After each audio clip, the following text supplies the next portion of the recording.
Hello friends, আমি সোমা গড়াই। আমি তোমাদেরকে এখন ইরিগেশনটা পড়াচ্ছি। তো একটা ক্লাস হয়ে গেছে ইরিগেশনের। তোমরা যদি না দেখে থাকো তো আমাদের চ্যানেলে ভিজিট করে ইরিগেশনের ফার্স্ট ক্লাসটা দেখে নেবে। তো আজকে ইরিগেশনের সেকেন্ড ক্লাস, ঠিক আছে। আজকেও কিছু টার্মোলজি সম্পর্কে পড়বো এবং যে মেথড হয় ইরিগেশন সেই মেথডগুলো সম্পর্কে পড়ে নেব।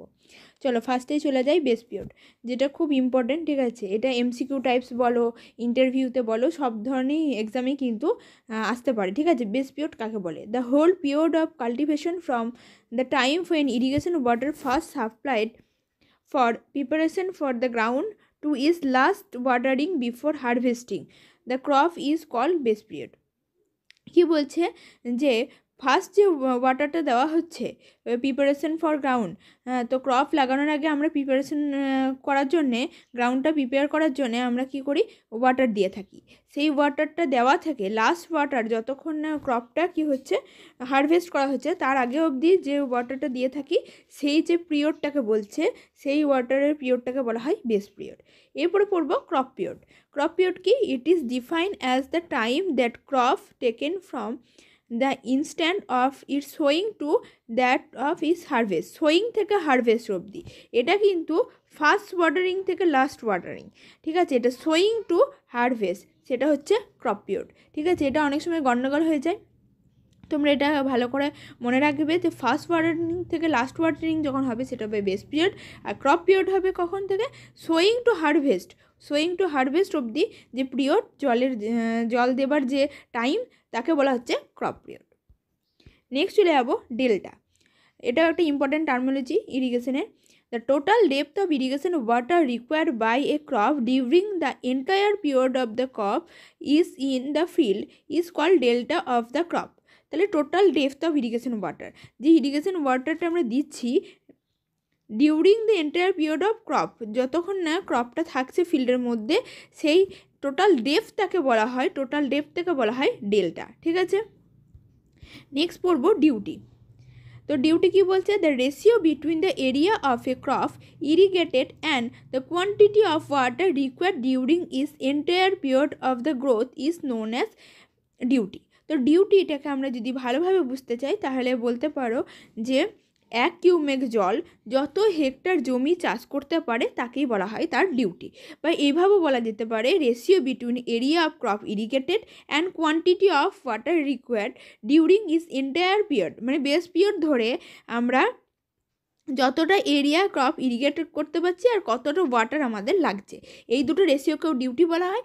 বা বলতে পারো যে 1 কিউমেক জল ধারা যতটা হেক্টর জমি আমরা through out the base period আমরা কি করতে পারি, দিতে পারি, তাকেই বলা হয় ডিউটি, বা দিতে হয়, ঠিক আছে, তাকেই বলা হয় ডিউটি। এরপরে পড়বো কি, ডিউটি আর ডেল্টা একটা রিলেশন আছে, যেটা খুব কমন রিলেশন। এখান থেকে যখন এমসিইউ টাইপ কোশ্চেন আমরা করে থাকি, এসএসসি পিএসসি বা কেএমসি যাই বলো না কেন, তখন আমাদের এই যে ফর্মুলা, সেই ফর্মুলা থেকে ম্যাথ আসতে পারে, ঠিক আছে। ডেল্টা দিতে পারে বা ডিউটি বার করতে দিতে পারে, ঠিক আছে। ডেল্টা মিটারে হয়, B for base period, base period in days, মানে কত দিন ধরে আমরা জলটা দিচ্ছি, ঠিক আছে। আর duty in hectare per cumec, ওই যে বললাম 1 কিউমেক জল কত হেক্টর জমি চাষ করতে পারছে, মানে সেখান থেকে আমাদের ইউনিটটা পেয়ে যাচ্ছে কি হেক্টরস পার কিউমেক, ঠিক আছে। তো এটা আমাদের ফর্মুলা কি বলছে, ডেল্টা অর ডিউটি, কারণ ডিউটি ইকুয়াল টু লেখা যেতে পারে duty equal to 8.64 B by D, ঠিক আছে। এবার বেস পিরিয়ডটা এখানে ইন ডেজ, ঠিক আছে, আর ডেল্টাটা ইন মিটারসে। ডেল্টা যদি মিটারসে না থাকতো, যদি আমাদের সেন্টিমিটারে থাকে, সেই ফর্মুলাটাও লিখতে পারো। সেন্টিমিটার থাকলে তোমরা সেটাকে বার করতে পারবে, তাও আমি লিখে দিচ্ছি, ভুল হয়ে গেল একটু, 864 বি বাই ডি হয়ে যাবে, কখন না যখন সেন্টিমিটারে আমরা বার করব তখন, ঠিক আছে। এরপরে পড়ব কমান্ডেড এরিয়া। কালকে একটু বলেছিলাম, মানে আগের ক্লাসে আমি একটু বলেছিলাম কমান্ডেড এরিয়া সম্পর্কে, তো আজকে আর একবার ডিটেলসে পড়বো, কারণ কমান্ডেড এরিয়ার যে টাইপগুলো সেটাও আজকে পড়ে নেবো। The areas cover which the canal irrigated water flows by gravity is known as commanded area. যে এরিয়াটাতে আমরা কি করছি, ক্যানেলের ওয়াটার নিয়ে ইরিগেশন করছি, সেই এরিয়াটাকে বলা হয় কমান্ডেড এরিয়া। এটা দুটো টাইপসের হয়, একটা গ্রস কমান্ডেড এরিয়া, একটা কালচারেবল কমান্ডেড এরিয়া। তো গ্রস কমান্ডেড এরিয়া কাকে বলা হয়? ইট is the total area which can be irrigated economically without considering the limitation of quantity of water available. ঠিক আছে, তাহলে কি বলছে, টোটাল এরিয়া, ঠিক আছে, টোটাল এরিয়া যেটার মধ্যে ইকোনমিক্যালি আমরা ইরিগেট করতে পারছি। তারপর পড়বো কালচারেবল কমান্ডেড এরিয়া। এটা কি, it is the area in which crop is growth at a particular time or crop season. The culturable commanded area may be of the following two categories. ঠিক আছে, তো এটা কালচারেবল কমান্ডেড এরিয়া মানে gross command এরিয়ার মধ্যে যেটুকু এরিয়াতে আমাদের কী হচ্ছে, আমাদের কোনো সিজনাল ক্রপ বা একটা পার্টিকুলার টাইমে যে ক্রপটা গ্রো করব তার জন্য যে এরিয়াটা থাকে তাকে বলা হয় কালচারেবল কমান্ডেড এরিয়া। পড়বো তারপরে দুটো ভাগ এটার বা দুটো ক্যাটাগরি আছে, কালচারেবল কাল্টিভেটেড এরিয়া, একটা হচ্ছে কালচারেবল আনকাল্টিভেটেড এরিয়া। কালচারেবল কাল্টিভেটেড এরিয়া সম্পর্কে পড়ি প্রথমে। এটা কি, it is the area within cultivable area where cultivation has been actually done at a present actually যে এরিয়াটাতে আমরা কি করতে পারছি, ইরিগেশন করতে পারছি, তাকে বলা হয় কালচারেবল কাল্টিভেটেড এরিয়া। আর কালচারেবল আনকাল্টিভেটেড এরিয়া কোনটা, it is the area within culturable area where cultivation is possible but is not being cultivated at present due to some season.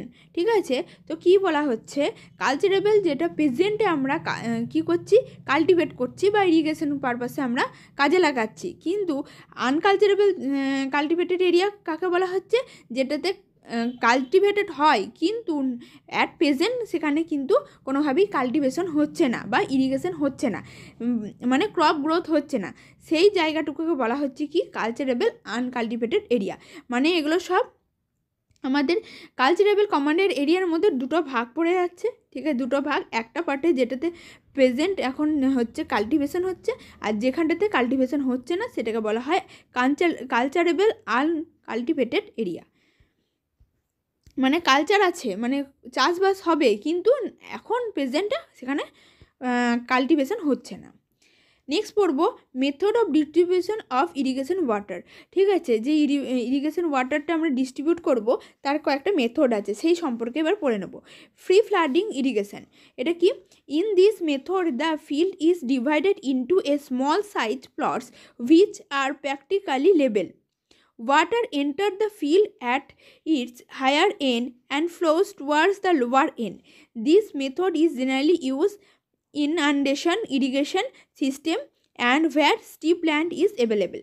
তো কি হয় না, ফ্রি ফ্লাডিংয়ে একদিকটা উঁচু থাকলো একদিকটা নিচু, তো উঁচু দিকে যদি আমরা এখানে ইরিগেশন ওয়াটারটা দিই তো সেটা একদম নিচু জমি অবধি সেখানে কিন্তু ওয়াটারটা চলে আসবে এবং গোটা জমিটাকে কি করবে, ইরিগেট করে দেবে, এটাকে বলা হয় ফ্রি ফ্লাডিং ইরিগেশন। নেক্সট পড়ব কি, চেক ফ্লাডিং ইরিগেশন। সেটা কি, in this method the field is divided into relatively level plot surrounded by check or levees বা চেক দিয়ে সেটাকে কি করা হয়, ডিভাইড করে দেওয়া হয়, চেক বা লিভিস দ্বারা ডিভাইড করা হয়। The checks are generally 2 to 3 metres wides. চেকগুলো কত মিটার ওয়াইড হয়, 3 to 2 metre at the base and 25 centimetre to 30 centimetre high. তাহলে কতটা হাই হয়, যে আমরা চেকগুলো আমরা তৈরি করব সেটা হচ্ছে হাইটে হচ্ছে 25 to 30 centimetre. It is use for crop which can stand inundation of the water for sometimes. Next পড়বো বর্ডার ফ্লাডিং। এটাও অনেকটা চেকের মতনই, ঠিক আছে, এটাও কিন্তু বর্ডার করে ঘিরে দেওয়া হয়। In this method the field is divided into a number of long parallel strip called border. ঠিক আছে, প্যারালাল কটা স্ট্রিপে এইভাবে ভাগ করে দেওয়া হয়, তাকে বলা হয় border, which are separated by low ridges. This method of irrigation is use for close growing crop such as wheat fodder etc but not রাইসের জন্য এটা ব্যবহার করা হয় না। রাইসে সাধারণত ফ্রি ফ্লাডিং বা চেক দেখা যেতে পারে। ঠিক আছে, তো চেকই করা হয়, ফ্রি ফ্লাডিং ওইভাবে করা হয় না, কারণ চেক করে করে জমিগুলোকে আলাদা করে করে সেখানে রাইস ক্রপ কিন্তু আমাদের উৎপন্ন করা হয়, কিন্তু বর্ডার মেথডে কিন্তু রাইস একেবারেই করা হয় না, রাইসটা ইরিগেশন করা হয় না। ঠিক আছে, বা রাইস চাষ করা হয় না। তারপর হচ্ছে furrow irrigation. In this method furrow are develop between the crop rows in the planting and cultivating process. This method is suitable for irrigating crop planted in the rows. তো কি করা হয়, এরকমভাবে নিচু জায়গাগুলোতে জল দেওয়া হয়, নিচু জায়গাগুলোতে আমাদের জল দেওয়া হয়, আর এখানে কি করা হয়, চাষ করা হয়। ঠিক আছে, এইভাবে আমাদের ফিউরো ইরিগেশন করে থাকা হয়, এইভাবে আলু চাষ করা হয়। ঠিক আছে, পটেটো কিন্তু আমাদের ফিউরো ইরিগেশন মেথডেই চাষ করা হয়। এরপরে পড়ব sprinkler irrigation. In this method water is applied in the form of a spray as in ordinary rain. ঠিক আছে, এটা একটা স্প্রের মতো করে সেখান দিয়ে কি করা হয়, এখানে এরকম পারফোরেটেড পাইপ দেওয়া থাকে। ঠিক আছে, পাইপের দ্বারা, অ্যাকচুয়ালি পারফোরেটেড পাইপ নয়, যেমনভাবে সে বাথরুমের শাওয়ার থাকে সেরকম টাইপের এখানে একটা নজেল টাইপের করা থাকে, যার ফলে এবং এটা রোটেট করে। ঠিক আছে, রোটেট করিয়ে সেই একটু উঁচুতে, ঠিক আছে, যতটা হয়তো জমিতে হয়তো চাষ হবে এখানে, তো সেই চাষ জমির ঠিক একটু উঁচু করে একটা পাইপ লাগিয়ে তার মধ্যে মোটর লাগানো থাকে। এর ফলে ওই নজেলের মতো অংশটা ঘুরতে থাকবে, তার ফলে কি হবে, চারিদিকে জলটা ঠিক যেভাবে স্প্রে হয় সেভাবে স্প্রে হতে থাকে। ঠিক আছে, in this method water is applied in the form of a spray as in the ordinary rain. Rain যেমন স্প্রে হয় সেইভাবে স্প্রে হয়, কিন্তু এটা রোটেট করে।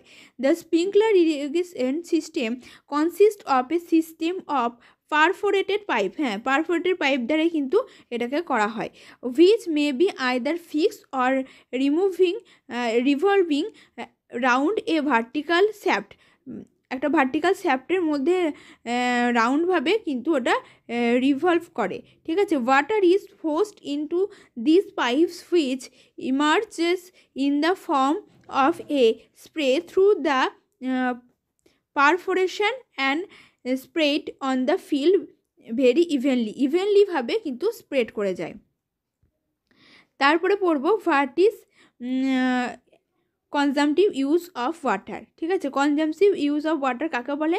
The consumptive use of water by crop is defined as the depth of water consumed by evaporation and transpiration during crop growth. Crop গ্রোথের সময় যেটা এভাপোরেশন অ্যান্ড ট্রান্সপিরেশন হয়। এভাপোরেশন মানে হচ্ছে জল যেটা বাষ্পীভূত হয়ে যাচ্ছে, ট্রান্সপিরেশন মানে যেটা আমাদের পাতার বাষ্পমোচন হয় তাকে বলা হয় ট্রান্সপিরেশন। ঠিক আছে, তো এই দুটোকে একসাথে বলা হয় কি, কনজামটিভ ইউজ অফ ওয়াটার। ঠিক আছে, including water consume by accompanying with growth. ঠিক আছে, এরপরে কি বলবো, হোয়াট ইজ হাইড্রোলজি। হাইড্রোলজি কাকে বলে? The science which deals with the occurrence, distribution and circulation of water is called hydrology. তাহলে হাইড্রোলজি হচ্ছে কি, যেটা আমাদের একটা সায়েন্স, হ্যাঁ, যেটার মধ্যে আমরা কি জানতে পারি, যে ওয়াটারের অকারেন্স সম্পর্কে, ডিস্ট্রিবিউশন এবং সার্কুলেশন অফ ওয়াটার, কীভাবে সার্কুলেট হচ্ছে ওয়াটারটা। ঠিক আছে, প্রথমে জল আমাদের রেনের মাধ্যমে হচ্ছে, মানে প্রেসিপিটেশন হচ্ছে, তারপরে সেটা কি হচ্ছে, পন্ড, রিভার, এগুলোতে জলটা সেটা পাওয়া যাচ্ছে, সেই সেটা আবার কি হচ্ছে, এভাপোরেশন হয়ে আবার কিন্তু ক্লাউড তৈরি করে আবার কিন্তু সেটা প্রেসিপিটেশনের আকারে পড়ে, সেটা হচ্ছে আমাদের কি, সার্কুলেশন অফ ওয়াটার। ঠিক আছে, এছাড়াও কীভাবে ডিস্ট্রিবিউশন হচ্ছে এবং অকারেন্স মানে প্রেসিপিটেশনের দ্বারাই কিন্তু অকারেন্স হয়, সেই টোটাল যে সায়েন্সের মধ্যে পড়ছি তাকে বলা হয় হাইড্রোলজি। ঠিক আছে, তো আমাদের এখানে মোটামুটি আজকে কয়েকটা টার্মোলজি সম্পর্কে জানা গেল। ঠিক আছে, আজকে এই পর্যন্তই থাকলো। ইরিগেশনটা মোটামুটি কয়েকটা ক্লাস তো আমাদের লাগবে, কারণ ক্যানেল আছে। ঠিক আছে, ক্যানেলের পার্টটা পুরোপুরি পড়তে হবে। ঠিক আছে, না হলে আমাদের কিন্তু ক্যানেলটা যদি আলাদা করে দেওয়া হয় তাহলে কিন্তু প্রবলেম হবে, কারণ ক্যানেল থেকে অনেক কোশ্চেন আসবে, যেহেতু পিএইচই ইরিগেশন ডিপার্টমেন্ট আছে, তো এই দুটো পার্ট খুব ভালো করে আমাদেরকে পড়তেই হবে। তো ইরিগেশন মেথড তো আজ থেকে কোশ্চেন আসতেই পারে, বা এরকম টার্মোলজি থেকেও কোশ্চেন আসতে পারে। তাছাড়াও ক্যানেল থেকে কিন্তু তার যে ক্রস সেকশনের ভিউ থেকে যেগুলো থাকে বা এগুলো সম্পর্কেও কিন্তু আমাদেরকে জেনে নিতে হবে। তো আমাদের যদি চ্যানেলে তোমরা নতুন হও, প্লিজ আমাদের চ্যানেলটিকে সাবস্ক্রাইব করো, বন্ধুদের শেয়ার করো, আর ভিডিওগুলো যদি ভালো লাগে লাইক করো। নমস্কার।